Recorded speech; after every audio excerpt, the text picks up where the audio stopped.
کچھ درویش ہیں، درویش اللہ والے، جنہوں نے واقعی بند کیا ہوا ہے اپنے اوپر خواہشوں کا دروازہ. وہ کہتے ہیں نہیں دروازہ نہیں کھولنا ورنہ یہ دوبارہ بند نہیں ہوتا. یاد رکھ لینا، کچھ درویش ہیں جنہوں نے اپنے اوپر دروازہ، خواہشات کا دروازہ اپنے اوپر وہ نہیں کھولتے. ایک سلطان یحییٰ نام کا بادشاہ گزرا ہے، عرب کے کچھ حصوں کا حکمران تھا، تو اس کو بڑا شوق تھا لوگوں کو بانٹنے کا. دو قسم کے لوگ ہوتے ہیں نا، کچھ کو جمع کرنے کا شوق ہوتا ہے، کچھ کو شوق ہوتا ہے کوئی روٹی کھا لے. حضرت ابراہیم علیہ السلام بغیر مہمان کے کھانا، کچھ ایسے بھی ہوتے ہیں جن کے گھر بندہ چلا جائے تو پتیلی پہ ڈھکنا دے لیتے ہیں. اپنا اپنا فرق ہے نا جی، ہر آدمی کا اپنا اپنا ذوق ہے. منت کرتے ہیں کسی کی. مجھے بڑی بات پسند ہے شیخ سعدی کی، قرضے لے لے کے مہمان نوازی کرتے تھے.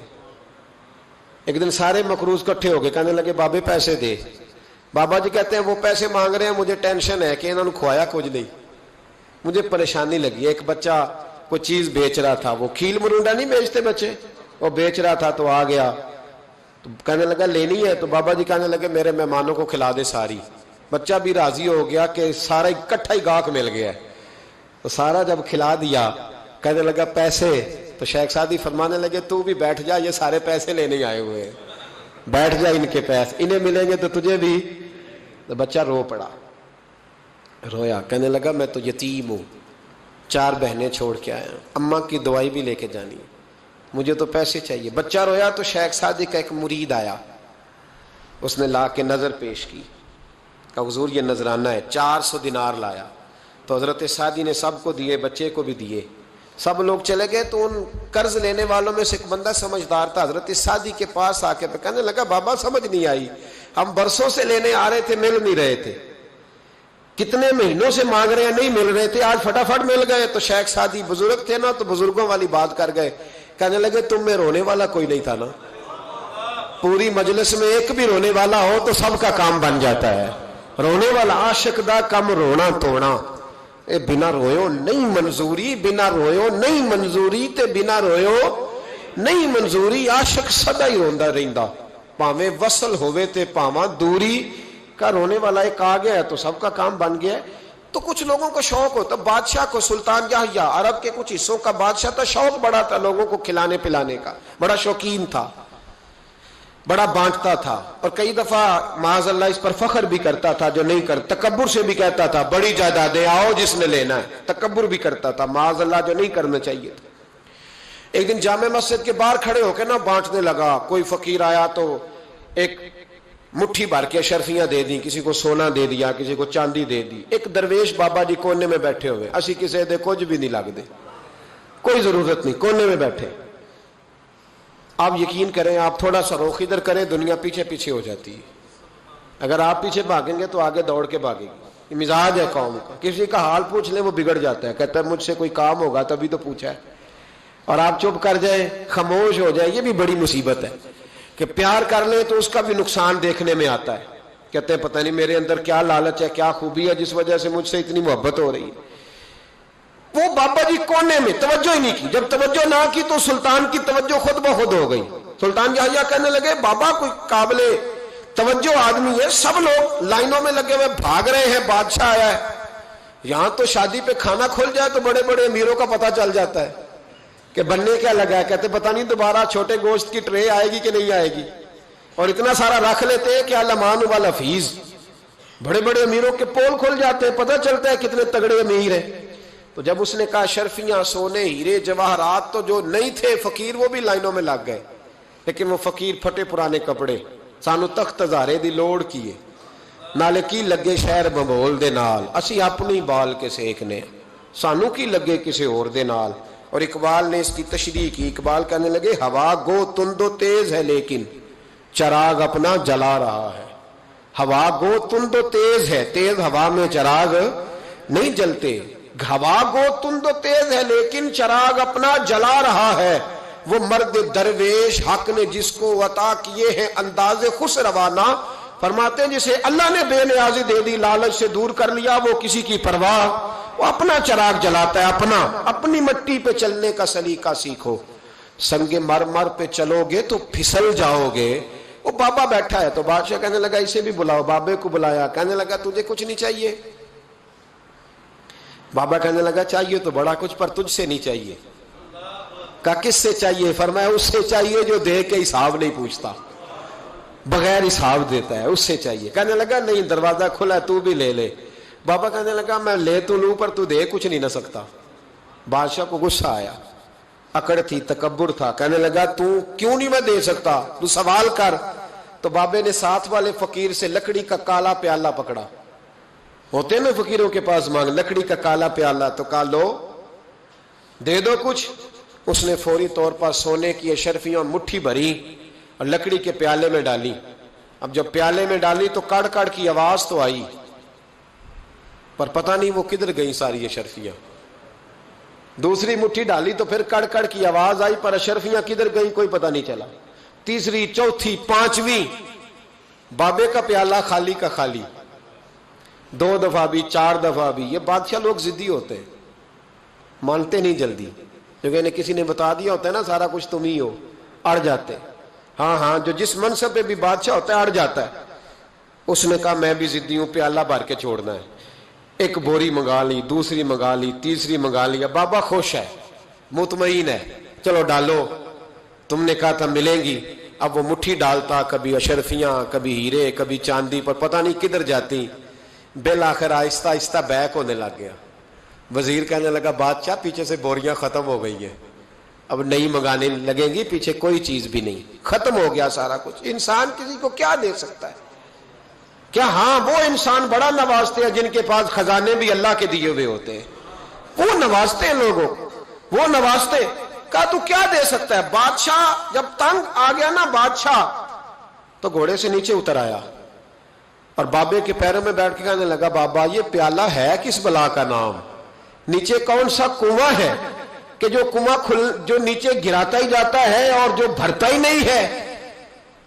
تو اب بادشاہ کا ہاتھ رکا تو بابے نے پیالہ چھوڑ دیا اور بڑا قیمتی لفظ کہا. بابا کہنے لگا بادشاہ یہ انسانی خواہشات کا پیالہ ہے, یہ انسان کی خواہشوں کا پیالہ ہے, یہ لالچ کا پیالہ ہے, یہ کبھی بھر سکتا. انسان کبھی کہتا ہے یا اللہ اپنا مکان دے دے بڑا راضی ہوں, اسے اپنا مل جاتا ہے, پھر کہتا ہے نہیں سوسائٹی میں ہونا چاہیے. پھر سوسائٹی میں اللہ دیتا ہے تو کہتا ہے 5 مرلے کا چھوٹا ہے. اس کے نفس کا پیالہ کبھی بھرتا. نبی پاک علیہ السلام نے فرمایا تھا اس خواہش کے پیچھے نہ لگنا جو تمہیں نئی خواہش میں ڈال دے. کوئی نہیں سمجھ آئی بات کیا, بڑی بات کر دی حضور نے ایک جملے. مسند امام احمد بن حنبل میں حدیث ہے, فرمایا اس خواہش کے پیچھے نہ لگنا جو تمہیں ایک نئی خواہش میں ڈال دے, اس کے پیچھے نہ لگنا. اور فرمایا اس خواہش کے پیچھے نہ لگنا جو تمہیں بے جا خواہشوں کے پیچھے لگا دے. لوگوں کے للے تللے, پریشانیاں, آزمائشیں, لالچ, ہوس, وہ پریشانی وہ اتنی اوڑھ لی ہے لوگوں نے کہ دلوں سے تقوی, روحانیت, عبادت, درد, ذوق, شوق ختم ہو گیا. دنیا ہی دنیا بچی ہے, دولت ہی دولت بچی ہے, باقی ہر چیز کو نفس کا سانپ ڈس گیا.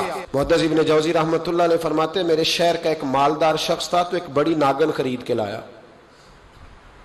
ناگن سونے کا انڈا دیتی تھی ناگن, پر انڈا سونے کا انڈا دیتی تھی. اس کے بال بچوں نے بھی, ایک ہی بیٹا تھا, بیوی تھی, انہوں نے کہا ابا یہ ناگن ہے, اس کا کام ڈسنا ہے, تو خیال کر. کیا کہا تھا حضرت سلطان بہو نے, کھارے کھو کدی مٹھے نہیں تھیندے, پاویں سہ منا گڑ پائیے تے سپاں دے پت کدی میتھ نہیں تھیندے, پاویں چولیاں دودھ پیائیے. اس کی فطرت میں ڈسنا ہے. تو یہ ڈسے گی, بات ختم ہو گئی. کہا نہیں, سونے کا انڈا دیتی ہے. رکھ لیا گھر میں. بکری رکھی ہوئی تھی, پالتو بکری. بکری کو ناگن نے ڈس لیا, بکری تڑپ کے مر گئی. بیوی اور بیٹا کہنے لگے خیال کر, بکری کو ڈس لیا نا اس نے کہا بکری کتنے کی؟ کہا 6 دینار کی. سونے کا انڈا کتنے کا؟ کہا 50,000 دینار کا. تو کہنے لگا چھوڑو, انڈا تو مل رہا ہے نا, اگرچہ ناگن ہے, انڈا تو آ رہا ہے نا. کچھ دنوں کے بعد گھر میں گھوڑا رکھا تھا, گھوڑے کو ڈس لیا, تڑپ کے مرا گھوڑا. اس کو پھر سمجھایا بیوی اور بیٹے نے کہ بس کر دے, یہ ناگن ہے, یہ ڈسے گی. اس نے کہا گھوڑا کتنے کا؟ کہا 20 دینار کا۔ تو انڈا کتنے کا؟ 50,000 دینار کا۔ تو چھوڑو گھوڑا، مرنے تو نیا لے آئیں گے۔ اللہ اکبر۔ ایک نوکر گھر میں رکھا تھا جانوروں کو چارہ ڈالنے کو۔ اچانک اس نے چارہ جو اٹھایا تو اندر وہ ناگن بیٹھی تھی، اس نے ہاتھ پہ ڈسا، غریب نے چیخیں ماری، چیخیں، پر غریبوں کی چیخیں لوگوں کو سنائی نہیں نہ دیتی، غریبوں کی چیخیں لوگ دروازے بند کر لیتے۔ لوگوں نے اس لیے کالے شیشے لگائے ہیں کاروں کو کہ غریبوں کی چیخیں نہ دکھائی دے نہ سنائی دے۔ ناگن نے ڈسا، چیخنے لگا نوکر، لیکن غریب کا خون بھی سستا ہوتا ہے نا، اس کا سارا وجود زہر سے پھٹ گیا۔ لیکن مالک کو ترس نہ آیا، کہنے لگا نیا ملازم آ جائے گا۔ اب بیوی اور بیٹے نے پیروں میں بیٹھ کے سمجھایا کہ بس کر دے، اس کو چھوڑ دے کہیں یا مار ڈال، یہ ناگن ہے۔ اس نے کہا پاگل ہو گئے ہو، کبھی سونے کا انڈا دیکھا ہے؟ سونے کا انڈا دیتی ہے۔ وقت گزرنے لگا، چند مہینے سکون کے گزرے، لوگ بات بھول گئے۔ ایک دن سویرے سویرے کمرے سے ماں کے رونے کی آواز آئی، اور جب اماں چیخی خاوند دوڑا تو کہنے لگی لے تیرے سونے کے انڈے بچ گئے، اور وہ دیکھ میرے بیٹے کو ڈس کے بستر سے اتر گئی ہے، وہ دیکھ میرا اکلوتا بیٹا۔ ابھی بیٹے کو اٹھا کے طبیب کے پاس لے جانے ہی لگے تھے، وہ اپنے گھر کے دروازے تک پہنچا تھا کہ جناب اسرائیل پہلے تشریف لے آئے۔ اب جب واپس آیا، بیٹے کا جنازہ بڑا مشکل ہے باپ کے لیے اٹھانا، بڑا مشکل ہے، بڑا مشکل۔ رونے لگا، چیخنے لگا۔ ایک بیٹا وہ بھی پردہ کر گیا، جنازہ اٹھا، لوگ اس کو دفن کرنے کے لیے نکلے تو ماں نے بھی سارا سامان سمیٹا، ماں نے بھی۔ واپس آ کے کہنے لگا تو کہاں جا رہی ہے؟ کہنے لگی اس ویڑے میں، اس صحن میں میرے بیٹے کی موت ہوئی، یہاں سونے کے انڈے بچے پر میرا بیٹا نہیں بچا، میں نے اس آنگن کو کیا کرنا ہے جس میں سونا تو پڑا ہو پر بیٹا ماں پکارنے والا ہو ہی کوئی نہ، میری تو ساری آرزویں اجڑ گئی، تیرے لالچ نے ہر چیز تباہ کر دی۔ کہنے لگا میں اسے مار ڈالوں گا، نکال دوں گا۔ اب کیا فائدہ، تو ختم ہو گئی بات۔ دے قدراں کچھ قدر نہ جاتی، کیتی خوب تسلی ہوں، دنیا دار پجاری زر دے، کتیاں دے گل ٹلی ہوں، اب کیا فائدہ۔ بی بی نکلی تو شخص چوک میں آیا، ڈنڈا لیا، ناگن کو مارا۔ اور ابن جوزی فرماتے ہیں وہ پاگلوں کی زندگی بسر کرتا تھا، اس کے دائیں بائیں سونے کے انڈوں کا ڈھیر لگا ہوتا تھا، وہ لوگوں کو کہا کرتا تھا میرے جیسے لالچی نہ بننا، میرے پاس نہ بیوی بچی، نہ بچے بچے، نہ گھر بچا، نہ کوئی وفادار بچا، ہاں میرے پاس دولت بچ گئی۔